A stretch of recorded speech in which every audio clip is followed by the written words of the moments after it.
Компьютерлік сауаттылық курсы бағдарламаларды өшіру. Алдыңғы сабақта біз бағдарламаларды орнатудың үш әдісімен танысқан болатынбыз. Осы сабақта біз бағдарламаларды өшірумен танысамыз. Бір қарағанда өте оңай тақырып болып көрінуі мүмкін.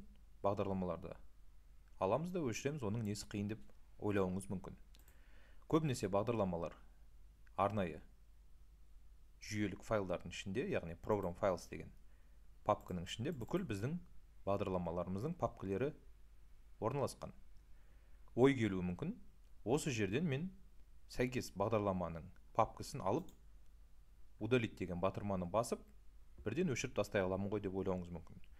Бірақ бұл қателік болады. Тіпті удалить деген сөздің қасында сізге ескерту тұр, өйткені бұларды осы жерде орналасқан файлдарды бірден бүйтіп тікелей өшіріп тастауға болмайды. Оның себебі келесіде. Бағдарлама орнатылған кезде ол тек қана өзінің файлдары ғана емес, сонымен қатар қосымша уақытша файлдар, арнайы папкалер ашады, оны байқаған болатын шығарсыздар. Сонымен қатар Windows'та реестр деген арнайы жүйесі бар. Ол жерге қосымша ақпараттар енгізіледі. Егер сіз оның бәрін тиянақты түрде дұрыс тазаламасаңыз, уақыт өте келе ол реестр тола береді. Уақытша файлдармен компьютеріңіз толып қалуы мүмкін. Сол себепті байқауыңыз мүмкін, біраз уақыт қолданылған компьютерлер, егер дұрыс тазаланбаса, яғни бұл жерде мен шаң тозаңды айтып отырған жоқпын, ішінде қалып қалған артық файлдардан және реестрдағы жазулардан дұрыс тазаланбаса, онда компьютеріңіз біртіндеп баяу жұмыс істей бастауы мүмкін. Компьютерім дұрыс істемейді, қатып қалады деген сөздер осыдан пайда болады. Енді көбінесе ұсынылатын өшіру нұсқаларымен танысайық. Ең қарапайым жолы меню пусктен өшіргіміз келген бағдарламаны тауып, оң жақ батырманы басып тінтуірдің удалить пунктін таңдаймыз да басамыз. Бізге ескерту шығады, яғни бұл бағдарлама және оның ақпараттары өшіріледі деп. Егер удалитті бассақ, өшіп кетеді. Бұл бірінші әдіс. Бірақ біз бұлмен қолданбаймыз, сәл кейінірек не үшін екенін түсіндірем. Келесі әдіс негізі ресми ұсынылған әдіс болуы мүмкін. Ол үшін біз баптаулардың ішіне кіреміз. Осы баптаулардың ішінде бізде приложение деген бөлік бар, соған кіреміз. Осы бөлікте бізде компьютерімізге орнатылған барлық бағдарламалардың тізімі көрсетілген. Осы жерден өшіргіміз келген бағдарламаның үстіне басып, удалить батырмасын бассақ, біз бағдарламаны өшіріп тастай аламыз. Бірақ мен бұл нұсқаны да сізге қолдануға кеңес бермеймін. Өйткені белгілі бір деңгейде қалдықтар қалып қалуы мүмкін.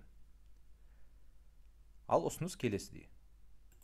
Алдыңғы сабақтарда сіздерге шет жағасын көрсеткен арнайы бағдарлама бар. Ол бағдарламаның аты Gig Uninstaller, яғни өшіру бағдарламасы. Ол бағдарламаны жазып алу үшін біз Google-ға осы сөзді жазсақ жеткілікті. Кейін ұсынылған сілтемелердің ең біріншісінде ол осы бағдарламаның ресми сайты. Ресми сайттың маңыздылығы туралы алдыңғы сабақта айтылды. Кіреміз. Әрине, бұл бағдарламаның ақылы нұсқасы да бар, бірақ бізге оның тегін нұсқасының өзі жеткілікті. Жүктеу батырмасына басамыз. Көріп отқандарыңызда екі нұсқасы бар, ол тегін нұсқасы және де про нұсқасы, яғни ол ақылы. Біз осы тегін нұсқасының өзін жүктеп алып қолдана аламыз.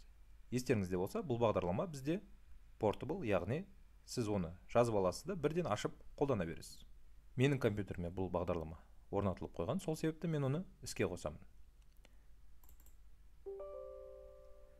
Бізден оны іске қосудан рұқсат сұрап жатыр, рұқсат береміз. Бағдарламаның интерфейсі өте қарапайым. Бірден біздің компьютерімізге орнатылған барлық бағдарламалардың тізімі ашыла кетеді. Осы жердегі маңызды бөлік ол вид бөлігі. Ол жерде екі түрлі бағдарламалар типі бар. Біріншісі ол классикалық приложение, яғни ол бізде аталып өткен бірінші әдісте орнатылған бағдарламалар. немесе екіншісі ол Windows Store арқылы орнатылған бағдарламалар. Алдымен классикалық бағдарламалармен қалай оларды өшіру керек екенін танысайық. Алдыңғы сабақта біз Firefox браузерін орнатқан болатынбыз. Сол бағдарламаны өшірейік. Үстіне басамыз. Екі түрлі әдіс бар. Тінтуірдің оң жақ батырмасын басып, деинсталляция бөлігін таңдай аламыз. Немесе дәл солай жоғарғы бөліктегі действие, деинсталляция басамыз. Бірден бізге Mozilla Firefox бағдарламасының қалай өшірілу керек екенін арнайы өзінің терезесі ашылады. Ары қарай оның орнатылған адресі көрсетілген. Енді өшіру. Шамалы күтеміз. Жабамыз.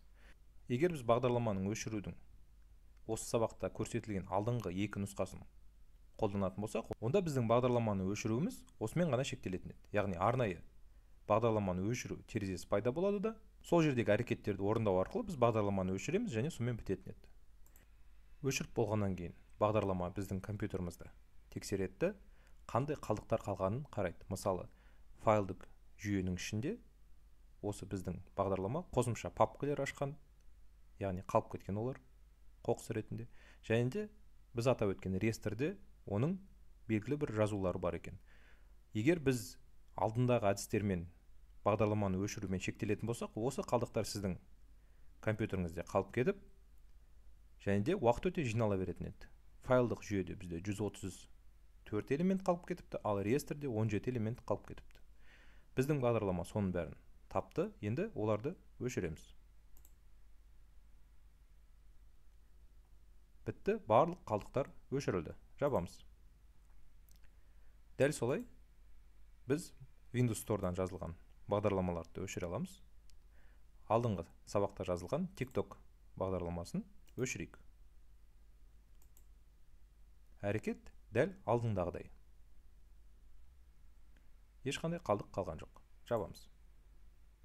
Осымен бүгінгі сабағымыз аяқталды. Сабақ түсінікті болса, келесі тақырыпқа өте беріңіз.